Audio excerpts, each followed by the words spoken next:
Halo, selamat datang di channel YouTube kami, NPK Mutiara TV. Di channel ini, Anda akan mendapatkan informasi dan edukasi seputar pertanian, khususnya nutrisi tanaman. Tonton video-video kami, jangan lupa like video kami, subscribe, dan pentung tanda loncengnya untuk terus mendapat update dari kami.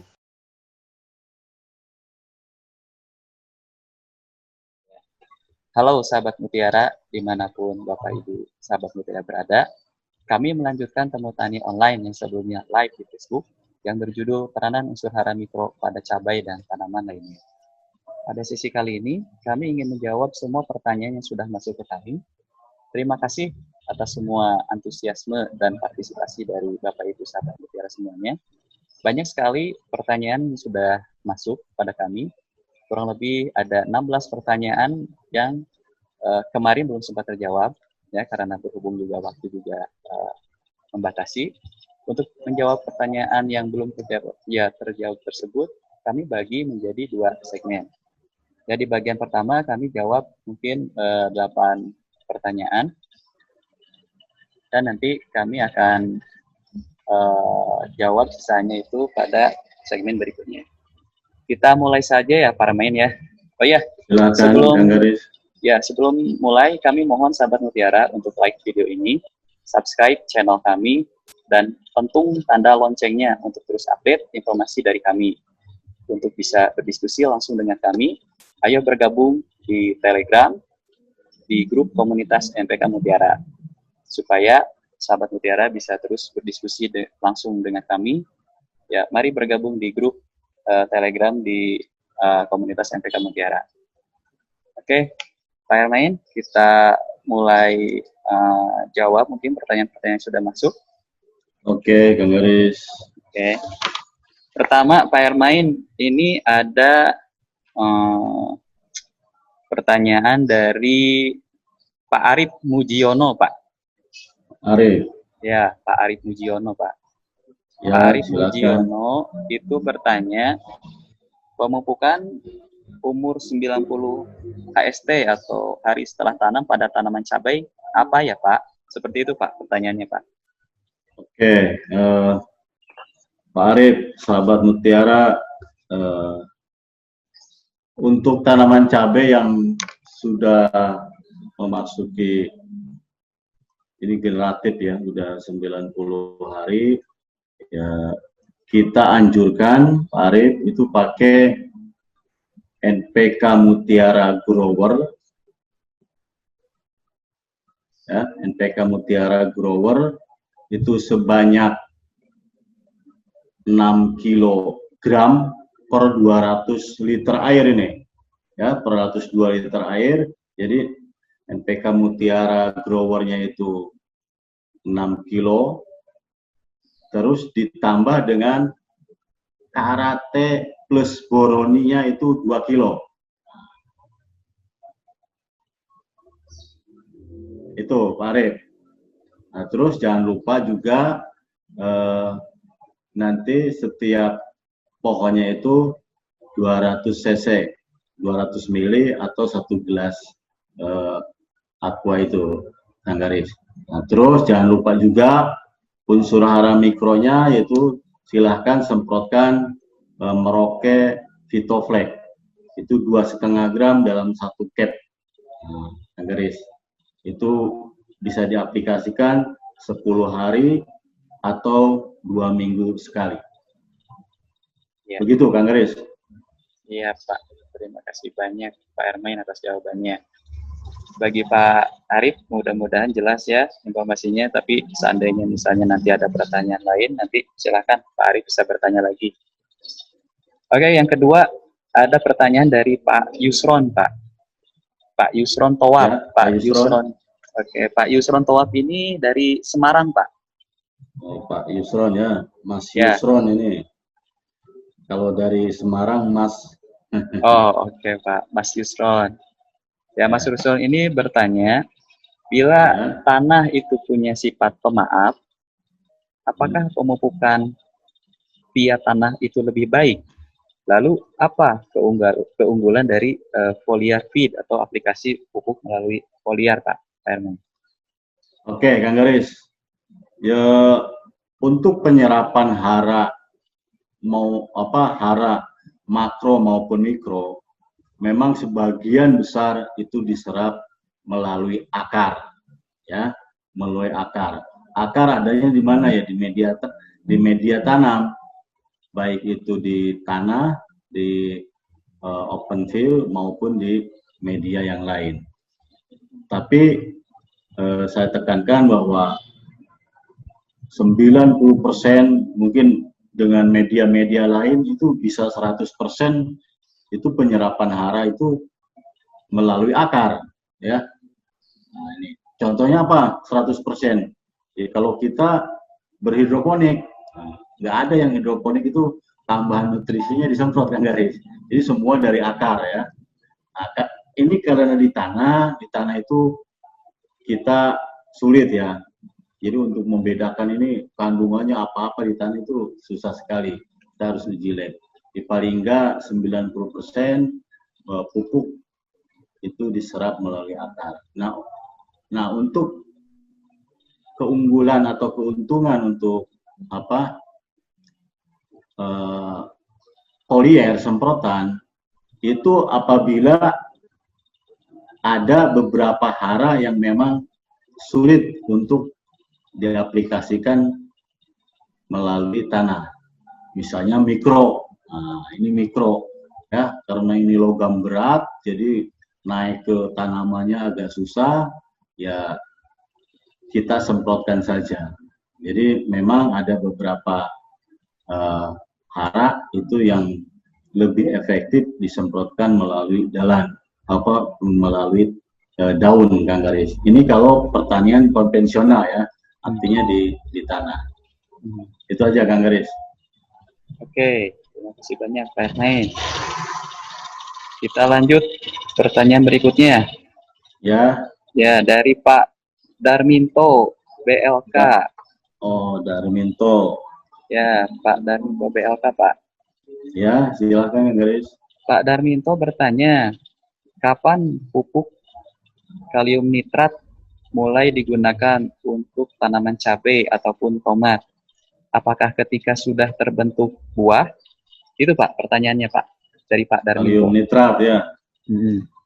Kalium nitrat tuh kali nitra, ya, Kang Garis? Iya, Roke kali nitra, Pak. Oke, ini karena unsur haranya nitrat sama kalium, ya.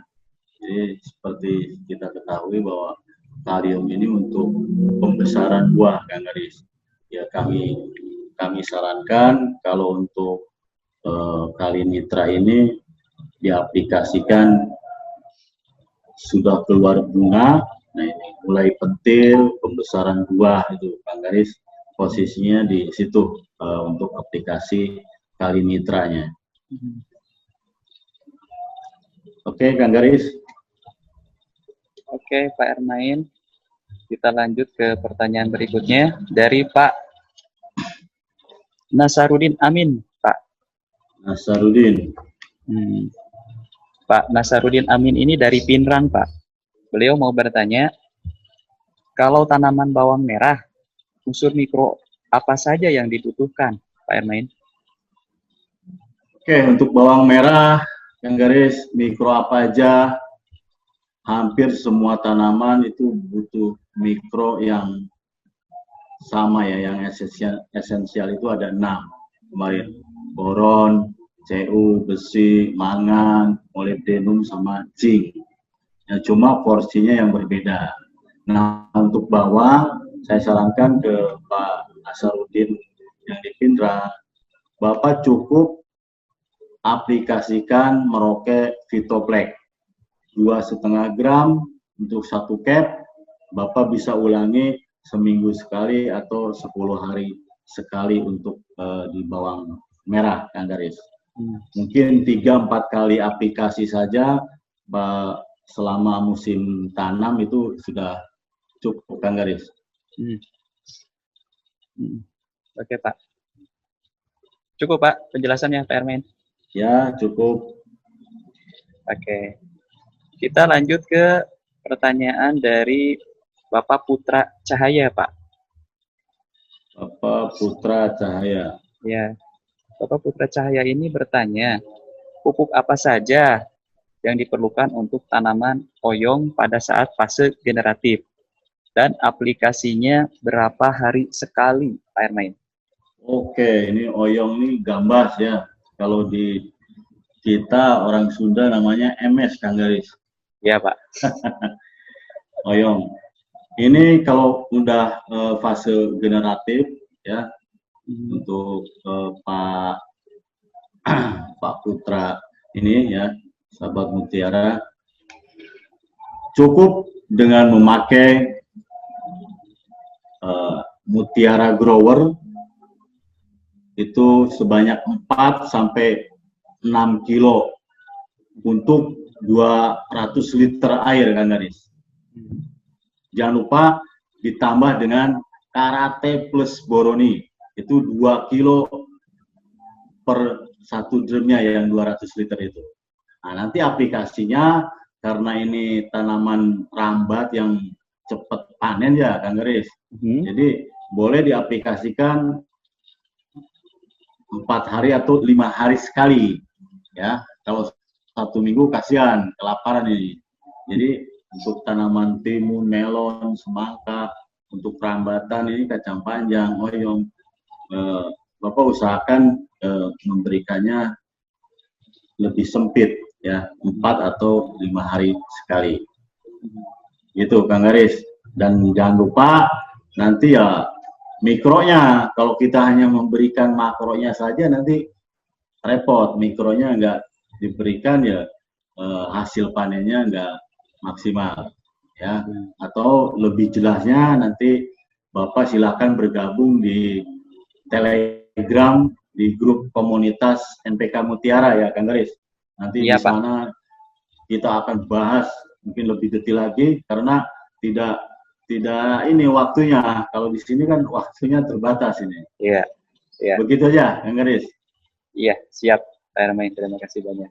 Ya mungkin saya menambahkan juga ya Pak Ermain ya. Ya, silakan. Jadi mungkin bagi para pemirsa, Bapak Ibu sahabat mutiaranya semua yang sedang menyaksikan, jika nanti ada pertanyaan-pertanyaan mengenai rekomendasi pemupukan, itu sebetulnya sudah kami buatkan ya. Rekomendasi pemupukan, baik untuk tanaman hortikultura, tanaman pangan, palawija, ataupun yang lainnya. Bapak Ibu bisa lihat di website kami di merauketetapjaya.com. Lalu lihat di situ ada pilihan ya brosur. Kemudian Bapak Ibu klik brosur, nanti di situ nanti ada muncul keluar ya, brosur pemupukan. Nanti silahkan Bapak Ibu sedang menanam apa atau ingin melihat program pemupukan tanaman apa yang sedang ditanam, maka bisa dilihat di website kami di merauketetapjaya.com. Itu saja mungkin Pak Ermain tambahan dari saya ya Pak. Ya, betul. Silakan, Garis. Pertanyaan berikutnya. Pertanyaan berikutnya dari Bapak Caen Ucaen dari Garut ini Pak. Caen Ucaen ya. Wah ini orang Garut nih Pak. Garut. Ya. Beliau bertanya, untuk mempersempit ruang gerak jamur supaya tidak kena layu pada tanaman cabai merah lokal pada saat fase generatif, apakah ada unsur hara, baik itu unsur hara makro ataupun unsur hara mikro, untuk mempersempit serangan jamurnya? Terima kasih. Ya, silakan Pak Ermain. Oke, sahabat mutiara, ucapan di Garut ya untuk petani cabai lokal ya, memang seperti ini ya, kita penuhi semua kebutuhan haranya baik makro maupun mikro, itu nanti imun dari tanaman itu sendiri akan timbul ya. Ya, itu kalau pengaruh secara langsung ya memang ya nggak ada, tapi secara tidak langsungnya kita penuhi tanaman jadi sehat. Nah itu, tapi perlu kita tekankan ya, tolong kurangi amonium yang berlebihan, Kang Garis. Nah ini ya, karena nanti tanaman akan menjadi lemah, pertumbuhannya cepat, jadi tapi tanaman akan jadi lemah. Jadi kurangi amoniumnya, terus ya diganti dengan nitrat, terus yang kedua kalsium. Nah, ini kalsium nanti mungkin di lain kesempatan kita bahas unsur makro yang akan kita waktu yang akan datang. Kalsium, terus ya kaliumnya harus dinaikkan juga ya kaliumnya. Yang terakhir adalah mikro. Nah, memang ada beberapa penelitian bahwa CU ini, mikro CU ya, itu seperti kemarin kita bahas bahwa CU itu adalah mempengaruhi untuk proses lignifikasi. Lignin ini, Kang Garis. Jadi sel ini akan dilapisi dengan lignin yang cukup. Nah, ini akan susah nanti miselia jamur ini masuk ke jaringan tanaman. Intinya adalah lengkapi makronya, terutama kalsium sama kalium, ya. Terus mikronya aplikasikan dengan benar, Garis. Oke, Pak. Terima kasih banyak karena jawabannya. Mudah-mudahan Pak Caen puas. Tapi walaupun misalnya nanti belum puas, nanti kita bahas di video-video berikutnya ya Pak Hermain ya, pada kegiatan temu tani online berikutnya. Kemudian ini ada pertanyaan dari Pak Wibowo, Pak. Wibowo ya. Ya, Wibowo. Beliau bertanya, oh ya Pak Wibowo ini dari Kalimantan Selatan. Kalsel, jauh. Ya. Beliau bertanya, tanaman cabai saya dari awal terserang bakteri, Pak. Apa karena unsur hara mikronya? Terus yang perlu ditambahkan unsur hara mikro apa? Dengan dosis berapa? Seperti itu Pak Hermain. Pertanyaannya dari Pak Wibo. Aduh, ini penyakit lagi Kang Garis ya. Iya. Oke, tapi ya akan coba saya sampaikan, ya memang kalau pertanian di tanah ini, di open field emang agak repot Kang Garis. Ya perlu kita ketahui, kemarin kita sudah bahas bahwa sebelum tanam itu kita harus histori dari pertanaman sebelumnya apa. Nah, ini penting sekali ya. Jangan nanti habis cabai dicabai lagi, ini agak susah Kang Garis. Ya, harus Pak. Ada rotasi pertanaman biar tanahnya ya bagus. Terus perlakuan tanahnya ya. Ya kalau memang ada bakteri atau jamur ya, ini harus ya mungkin dengan pengapuran bisa membantu Kang Garis ya. Jadi di awalnya untuk Pak Wibowo tolong ya nanti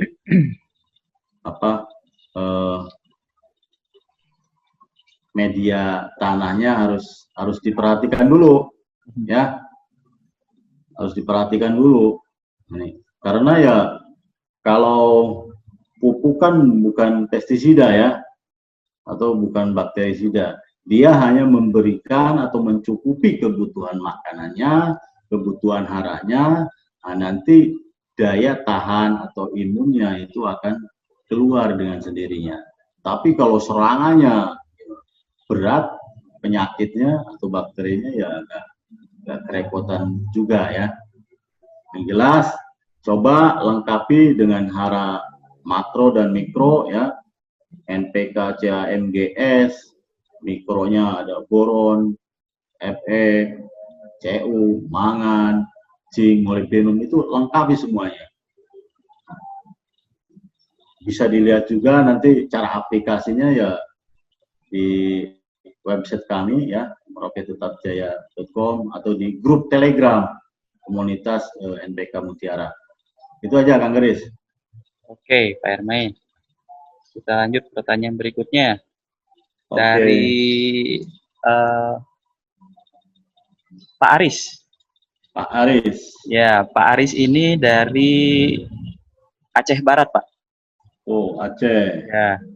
Pak Aris bertanya, tentang tanaman cabai. Apabila intensitas curah hujan itu tinggi, unsur hara apa saja yang kita tingkatkan dan unsur hara apa yang harus kita turunkan. Oke. Intensitas hujan tinggi ya. Ya, Pak Ermain. Oke, Kang Garis, ini petani cabai dari Aceh ya. Gini, memang Indonesia ini tropis ya. Musimnya tegas. Ada musim penghujan dan musim kering. Nah, ini. Jadi kalau di musim hujan memang kadang-kadang susah kita aplikasi pupuknya. Karena apa? Hujan sendiri sudah ada unsur nitrogen salah satunya ya. Nah, dengan itu ya Pak Aris bisa kurangi nitrogennya atau amoniumnya. Biasanya pakai apa?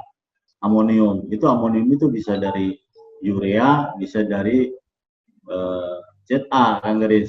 Nah, ini kalau kebiasaannya itu ya dikurangi dengan ya memakai pupuk ya NPK Mutiara saja gitu kan, yang ada kandungannya nitratnya gitu loh ya, itu bisa mengurangi jumlah amoniumnya. Terus juga untuk ketahanan ininya ya kalium dan kalsiumnya jangan lupa ya, jangan lupa diberikan. Kalau hanya NPK saja itu ya hasilnya belum akan maksimal, Kang Garis ya, harus dilengkapi semuanya. Jadi jangan lupa untuk intensitas hujan tinggi ya amoniumnya dikurangi, kaliumnya ditambah dan kalsiumnya diberikan juga, dan mikronya dilengkapi. Itu aja, Kang Garis. Iya, baik Pak. Mungkin ada penambahan sedikit dari saya ya Pak. Silakan, Kang Garis. Ya. Perhatikan juga mungkin dari sisi pemberian pupuk kandang, ya Pak. Nah, betul. Ya karena ya di pupuk kandang juga kandungan nitrogen juga sudah ada, terutama pupuk kandang yang berasal dari unggas, seperti ayam mungkin. Dan perhatikan juga kematangannya. Kematangan di sini bukan berarti matang dipasak seperti itu, tapi matang di sini kalau pupuk kandang memang baru masih segar gitu dari kebun, itu hindari. Ya, harus didekomposisikan dulu lah, dibuat kompos dulu sehingga ya proses dekomposisinya juga sudah matang, maka ya kandungan nitrogen yang tersedia juga sudah cukup baik gitu. Jadi kalau ada proses nitrifikasi seperti itu biasanya nanti ada pengaruh ya kurang baik bagi tanaman juga. Ya, mungkin itu aja Pak Ermain, tambahan dari saya Pak Ermain ya. Oke, Kang Garis. Oke. Mungkin untuk segmen ini sudah 8 pertanyaan Pak yang sudah kita jawab. Kita nggak terasa ya. Iya Pak. Kita bisa bahas atau jawab pertanyaan-pertanyaan berikutnya pada sesi lainnya. Ya, banyak sekali sebetulnya para sahabat Mutiara pertanyaan yang masuk ke kami. Ya, baik itu yang masih ada berhubungan dengan unsur hara mikro tadi, tapi kami akan berusaha jawab selama pertanyaan-pertanyaan tersebut yang masuk itu masih berhubungan dengan pertanian, terutama mengenai nutrisi ya tanaman. Ya, kita tutup aja mungkin ya Pak Ermain ya. Silakan, Kang Garis. Ya, baik Bapak, Ibu, rekan sahabat Mutiara semua, ya jika dirasa video ini ada manfaatnya, tolong dibagikan link video ini ke rekan-rekan atau keluarga Anda lainnya di media sosial Bapak Ibu semua. Dan sahabat Mutiara jangan lupa untuk like video ini, subscribe channel kami, dan pentung tanda loncengnya untuk terus update informasi dari kami. Gabung juga di grup Telegram komunitas NPK Mutiara untuk bisa berdiskusi langsung dengan kami. Seperti itu, Pak Ermain. Oke, Kang Garis. Kita jumpa di lain kesempatan. Oke, sekian. Sampai jumpa. Salam Mutiara. Mutiara.